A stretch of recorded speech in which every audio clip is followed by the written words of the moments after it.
Hello, bienvenue dans cet épisode numéro 7 du défi 30 jours 30 blogs. Aujourd'hui, on teste un thème qui s'appelle Chic Light.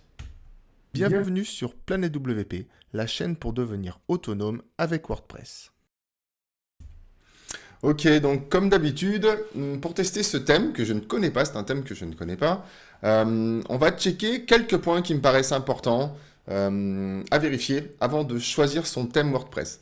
Donc pour rappel, pour ceux qui n'ont pas encore vu les premières vidéos de ce défi 30 jours 30 blogs, l'idée c'est de tester une trentaine de thèmes WordPress parmi les thèmes gratuits qu'on trouve dans la bibliothèque de thèmes de WordPress, et puis de regarder un peu quelques points techniques pour voir si le thème est un bon plan ou pas. Alors, le premier point qu'on va checker, c'est est-ce qu'on peut avoir des réglages plutôt fins au niveau des typographies. Ça me paraît super important.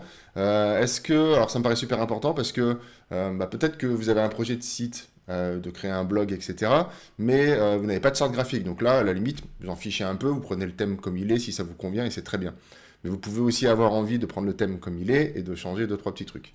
Et les typographies, ça fait partie des choses qu'on change assez rapidement. Tout comme les couleurs d'ailleurs. Donc moi, ça me paraît important qu'on ait une gestion plutôt fine des couleurs sur chaque thème qu'on teste, tout simplement. Ensuite, ce qu'on va regarder, c'est est-ce qu'on a des réglages de mise en page. Donc là, typiquement, moi, j'ai préparé un blog standard, mais j'aimerais bien voir si j'ai différentes mises en page pour lister tous mes articles de blog, ce qui n'est pas toujours le cas. Ensuite, s'il y a des options supplémentaires sur le thème qui méritent d'être mises en avant, qui méritent d'être signalées, on le fera. Et ce que je ferai aussi, c'est que je vais tester le responsive du thème, c'est-à-dire comment ça se comporte quand on est sur des plus petits écrans. Ok, on va passer sur mon écran, et c'est parti. Donc là, je suis dans la bibliothèque de thèmes. J'ai cliqué sur Ajouter et je vais trouver le Chic Light dans les thèmes les plus populaires. Il est là. Donc voilà, le Chic Light, ça va ressembler à ça. Hop. Donc, il est annoncé comme plutôt un thème girly. En tout cas, il est annoncé comme étant un thème pour les blogueurs professionnels. Donc voilà, si on regarde un peu la description, voilà, c'est plutôt un thème fashion, voyage, lifestyle, beauty et make-up, etc., coaching, etc., blog de niche, etc. On peut choisir a priori parmi toutes les fonds de Google, enfin en tout cas une grosse partie des fonds de Google, ce qui est plutôt cool, ça pourrait remplir le point numéro 1. Alors ça, on va pas le voir dans les newsletters, tout ça, on va pas en parler. Il est compatible WooCommerce si vous voulez faire du e-commerce, donc ça c'est génial. Et on peut aller voir des démos sur Raratem. Donc il faut savoir que Raratem, c'est un gros fabricant de thèmes. Globalement, ils font pas mal de thèmes. Donc si je viens là... Alors, ça, on a une prévisualisation. Donc, a priori, on pourrait avoir sur la page d'accueil un slider avec nos derniers articles de blog. A priori, on devrait avoir le menu ici. Donc, on va voir si ça nous propose quelque chose. Bon, le thème a l'air récent, parce que version 1.0.7, ça veut dire que c'est plutôt un thème récent. Mais bon, il y a eu 3 votes avec pas mal d'étoiles. Donc, bon, on va l'installer, on va le tester. Voilà, c'est pas parce que c'est pas forcément un gros thème ultra premium qui a des millions de votes que forcément c'est pas un bon thème. Ok, donc le thème est installé et activé. Donc voyons voir ce que ça donne sur le site par défaut. Donc là, c'est une page d'accueil que j'avais fait donc, avec Elementor par défaut, histoire d'avoir une présentation qui est différente de la page d'accueil par défaut de WordPress. Et donc, c'est bien ce que je pensais. Vous voyez ici, sur la page d'accueil, on se retrouve avec nos derniers articles de blog sous format de slider. Alors, je ne sais pas combien il y en a, j'imagine que ça peut se paramétrer. Il doit y en avoir 3-4. Donc par défaut, vous aurez ça sur toutes les pages. Alors peut-être que ça peut se désactiver ou pas. On peut peut-être regarder là si on va modifier la page. Donc ça, c'est quelque chose que vous ne pouvez pas gérer avec Elementor puisque par défaut, ça fait partie du thème.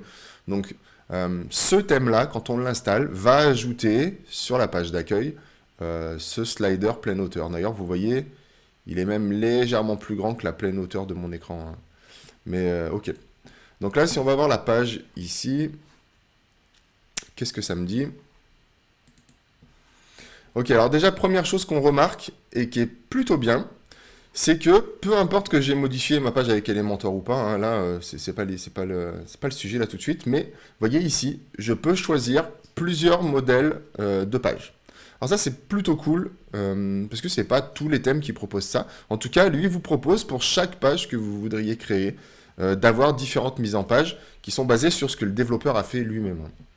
A priori, ici, j'ai pas de réglage pour enlever le slider. Donc, je pense que ce slider est enlevé par défaut, enfin, est ajouté, pardon, par défaut sur les pages d'accueil. Parce que même dans les attributs de page ici, vous voyez, j'ai pas d'option qui s'est glissée ni rien du tout.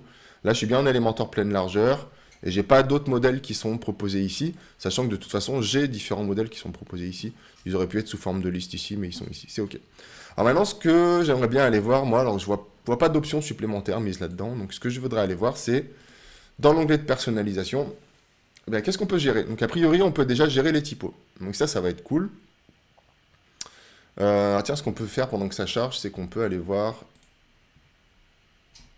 Non, dans l'onglet de personnalisation. Ce qu'on peut aller voir, c'est ce que ça donne sur les pages d'archives de blog. Ok, donc par défaut, notre page d'archives se comporte comme ça. Donc, on a tous les articles... alors sur une grille de colonnes comme ça, alors 2 colonnes parce que de toute façon j'ai la sidebar qui est ici, peut-être qu'on pourra la désactiver, cette sidebar, ce serait cool. Moi j'aime pas l'avoir sur les listes des articles de blog, enfin ça dépend les structures de thèmes, mais globalement, si on a la possibilité d'avoir une grille comme ça, moi je préfère enlever la sidebar. Sachant que le dernier article de blog, lui, apparaît mis en avant comme ça, en gros, tout en haut de la liste. Ça c'est plutôt cool, affichage de 1 sur 13, enfin sur 13 résultats, etc. Ça c'est cool. C'est cool parce que c'est toujours bien d'annoncer à ses utilisateurs, ses visiteurs, la densité des contenus qui vont les consommer. Mais vous savez, c'est un peu comme donc quand on lit un livre, si on lisait un livre et qu'on n'avait pas un peu cette vision de quand est-ce que c'est la fin du livre, c'est toujours gênant. Bah là, c'est pareil. C'est important d'annoncer ça à vos visiteurs. Donc, petit bon point pour ça. Donc là, on a un back to top standard. Ok, allons voir dans l'onglet de personnalisation.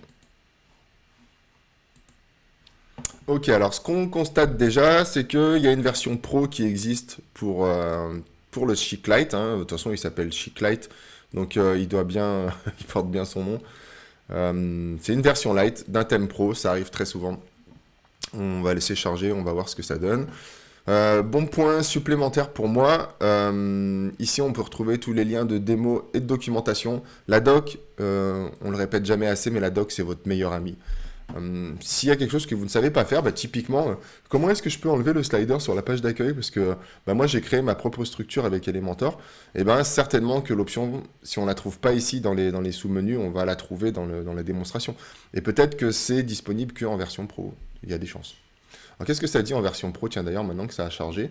Donc, le chic en version pro, Unlimited Color and Typography Option, donc typiquement ça répondrait aux critères de base minimum que moi je considère viables pour des gens qui sont non développeurs. Pareil pour les page layouts, hein, les header layouts, les slider layouts, single post layout. Ça c'est génial parce que ça vous donne une quarantaine au moins de structures de pages différentes que vous pouvez sélectionner et puis automatiquement l'affichage de votre site changera en fonction de ce que vous avez sélectionné. Donc ça, pour moi, c'est génial. Enfin, en tout cas, oui, c'est génial même pour moi, mais aussi pour des non-développeurs. Parce que c'est facile, vous allez dans les menus de personnalisation, vous dites, sur les articles de blog seuls, je veux cette structure, et sur les grilles, sur les archives de blog, je veux telle grille, etc. C'est top. Mais c'est dans la version pro qui coûte 59 $ en version de base. Et 99 $ en version Lifetime Setup. Et puis après, il vous propose même d'autres petites options, etc. Bon, bref. En tout cas, voilà, version pro. Pour moi, ça vaut le coup de prendre les versions pro. Hein. Si le thème vous plaît, que les options vous plaisent, que l'habillage graphique vous plaît, les structures vous plaisent, 59 $, c'est toujours moins cher qu'un développeur. S'il devait vous faire un thème from scratch, vous pouvez rajouter quelques zéros après le 9. Alors, au niveau d'identité du site, bon, je peux mettre mon logo, qui a toujours été pris ici. Et je peux définir la largeur du logo du site. Donc là, on va peut-être plutôt le mettre comme ça en 150 pixels. Donc, icône du site, c'est pour mon petit favicon qui se met ici. Là, j'en ai pas préparé. Ah, alors, super. Là, déjà, Je peux changer la police du titre du site, son style et sa taille. Ça, c'est dans le cas ici où je décide de l'afficher, hein. Donc si je décide de ne pas l'afficher, il faut que je décoche cette petite case-là. Comme ça, j'aurai juste mon petit logo. Mais si je décidais de l'afficher, je pourrais gérer la typographie ici. Donc ça, c'est plutôt bien déjà. Première option qu'on peut gérer. Qu'est-ce qu'on va avoir comme option aussi? Alors, au niveau des couleurs, ouais, donc je peux gérer une couleur primaire et une couleur d'arrière-plan. Alors ça, c'est un peu maigre à mon avis. Donc la couleur primaire, c'est la couleur d'accent que le thème va mettre souvent comment dire, sur les liens, sur les boutons, les choses comme ça. Vous voyez, est-ce qu'on va avoir des boutons quelque part si je vais dans un article de blog?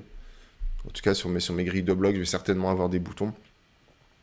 Voilà, donc on peut gérer que ça. Alors là, je vais mettre un orange balourd. Hop, juste histoire de pouvoir tester.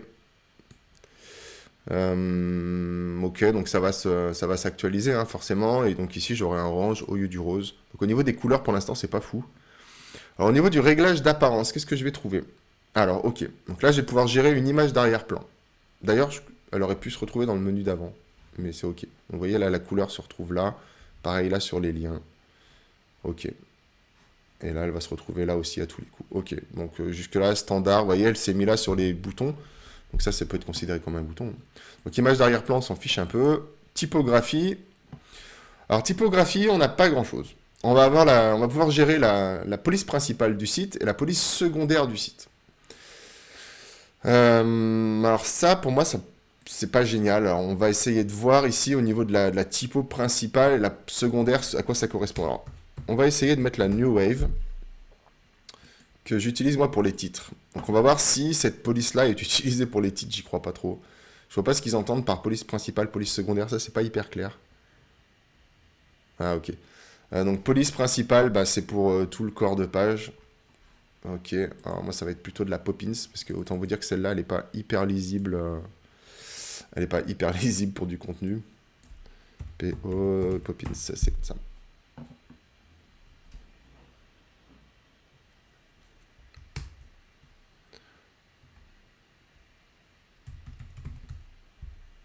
Ok.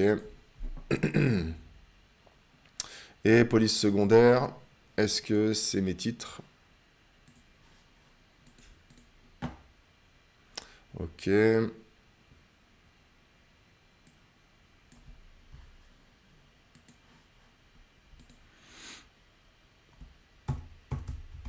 va mettre la New Wave. On va la sélectionner.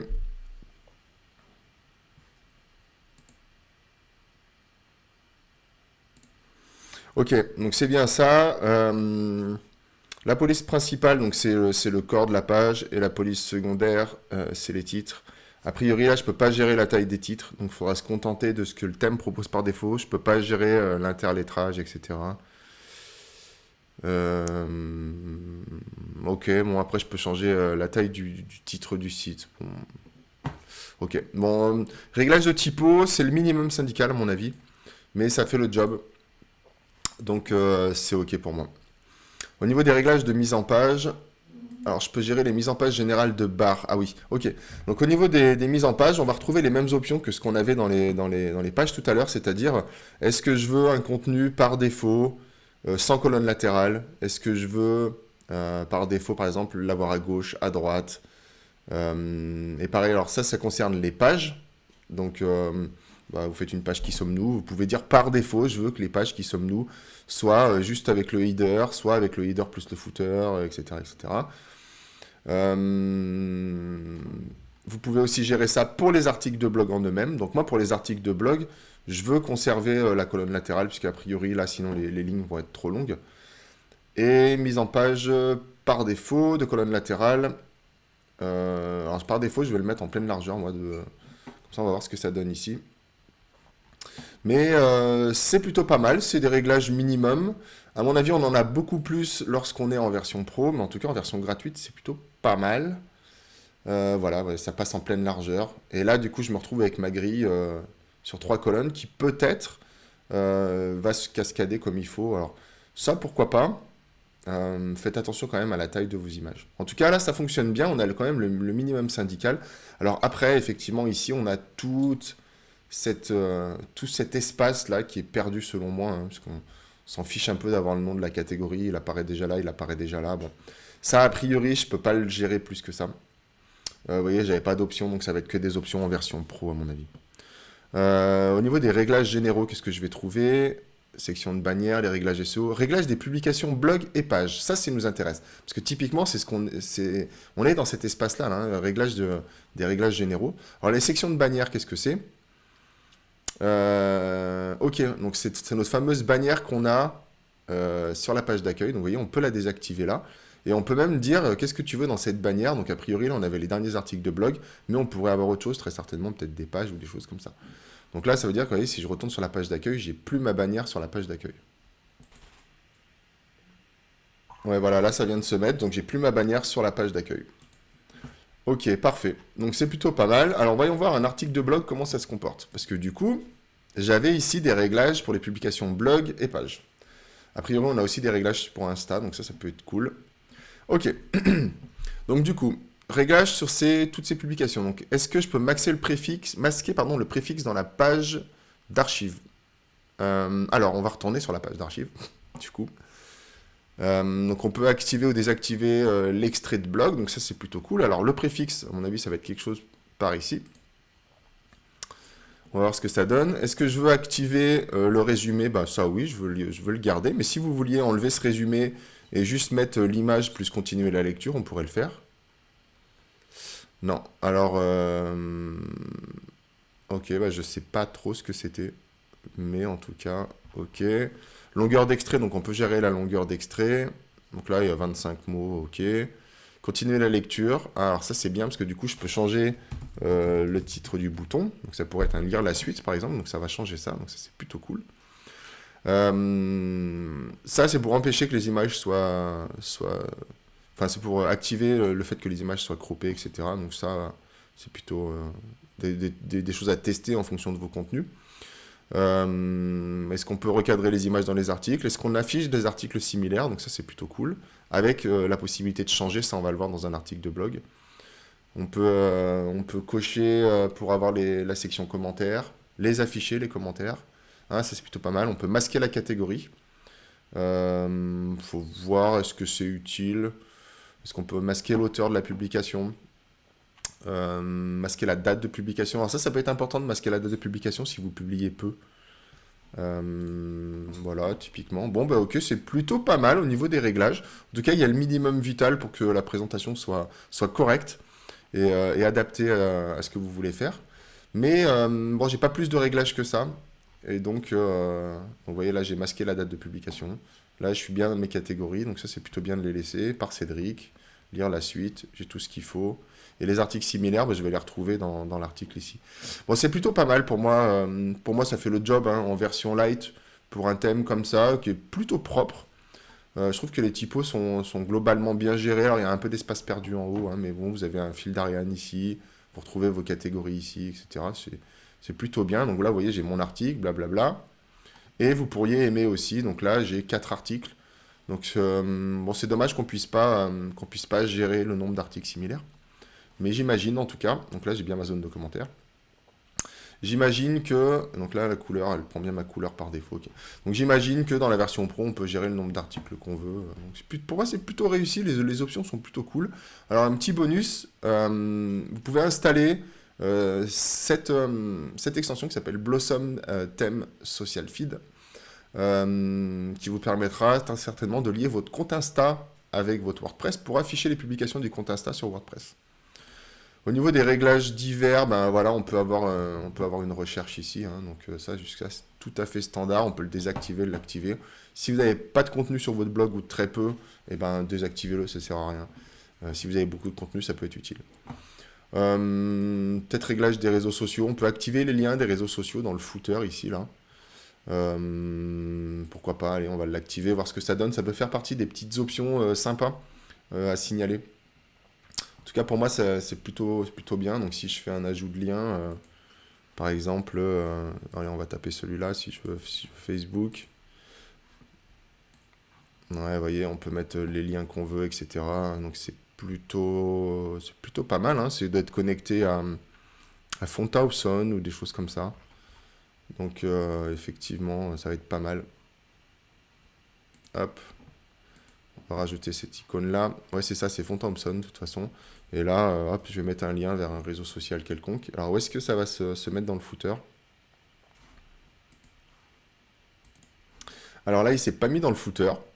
Ou alors, s'il s'y est mis, je le vois pas parce que voilà, je le vois pas. Mais il s'est mis, voilà, il s'est mis ici mon réseau social. Donc ça peut être plutôt pas mal. Ok, de toute façon, dans le footer, si vous voulez ajouter des choses, vous avez une zone de widget hein, dans votre thème. Et puis ici, tiens, ça pourrait être bien d'aller voir d'ailleurs quel genre de zone de widget il propose. Au niveau des widgets, ouais, il vous propose, vous voyez, 4 zones ici, là.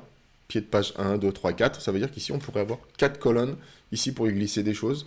En plus de ça, hein, parce que ça, c'est encore autre chose. Et ici, on a un emplacement de menu pour ça. Donc, plutôt bien. Ouais, je pense que c'est un thème qui est plutôt pas mal, en tout cas, qui peut correspondre. Donc, si les structures vous plaisent, ben, go, hein, foncez. Le thème est bien. Il y a juste ce qu'il faut de réglage hein, pour tout mettre en place. Alors là, qu'est-ce que ça va donner? Euh, Qu'est-ce que ça va donner? Alors ça, par exemple, pour moi, c'est beaucoup trop. S'il y en a qui veulent utiliser ce thème-là, le Chic Light, et qui veulent désactiver ça par défaut sur ces pages-là, contactez-moi, je vous file un petit bout de code pour le désactiver. En tout cas, la mise en page est plutôt cool. Je trouve que c'est plutôt sympa. Et en responsive, ça donne quoi? Donc là, hop, ça se réactualise plutôt bien. On a toujours cette grosse zone. Alors là, ça tombe un peu. Ok. Alors le responsive fonctionne bien. C'est vraiment cool. J'ai toujours mon bouton back to top. Il disparaît. J'ai mes réseaux ici. Ça, comment ça s'ouvre? Ah, ça, c'est pas mal. C'est assez stylé. Ok. Le bouton pour fermer là. Pas mal. Et si je veux voir un article de blog. Ok, voilà, pour moi, c'est pari réussi. Bon, c'est un peu large sur les côtés. Faudrait tester. C'est un peu large sur les côtés, ça, c'est un peu petit. Faudrait tester sur des vrais téléphones.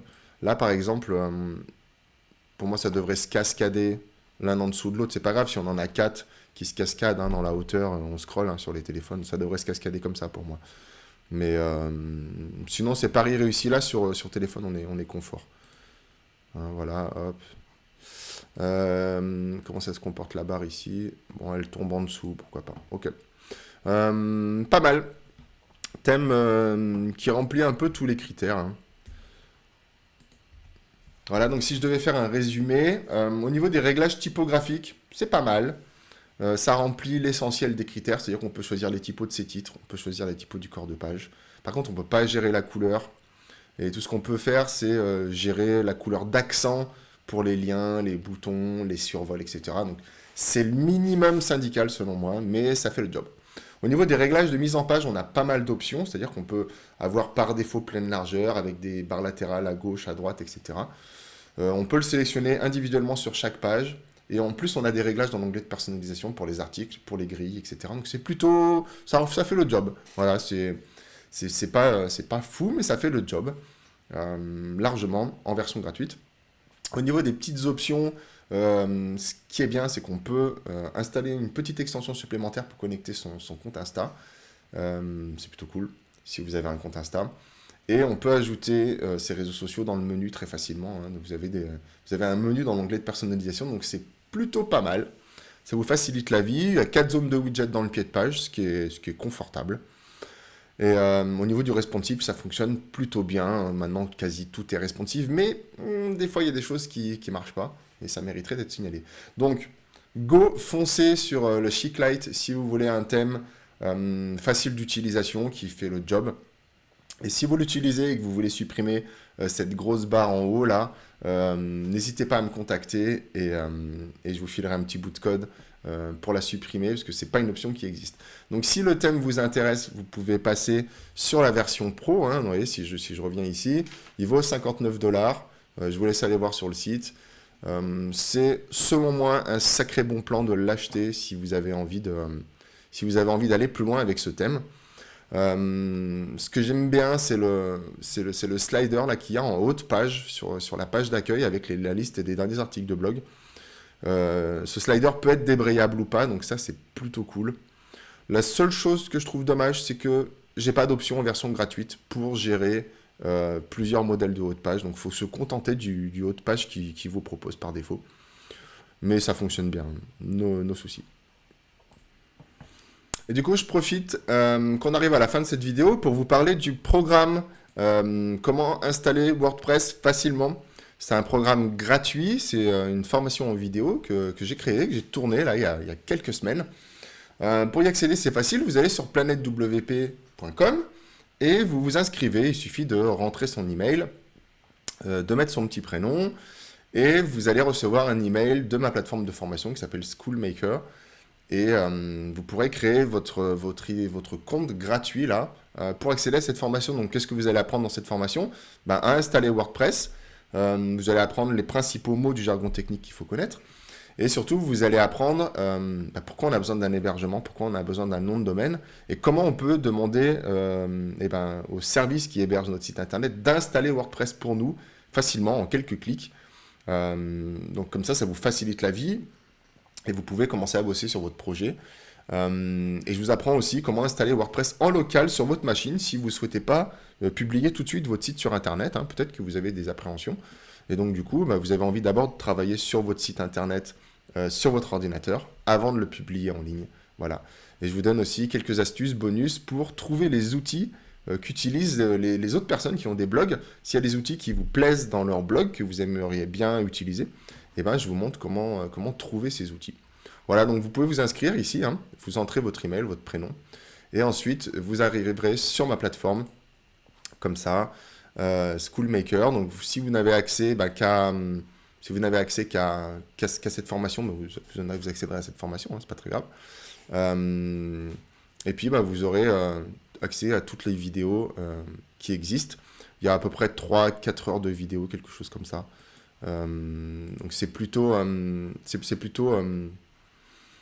dense, mais c'est découpé en petites vidéos courtes qui vous permettent d'apprendre toutes les notions essentielles.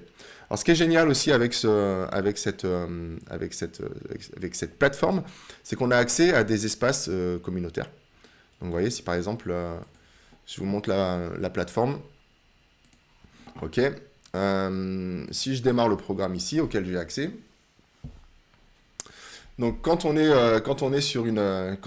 comme ça sur une vidéo et qu'on a besoin de précision, parce que par exemple, je sais pas, vous avez regardé la vidéo, vous dites, putain Cédric, il y a un point que j'ai pas compris là dans ta vidéo, et vous venez ici, vous posez votre question, hop, ça va créer en fait un message dans l'espace communautaire qui est dédié à cette formation.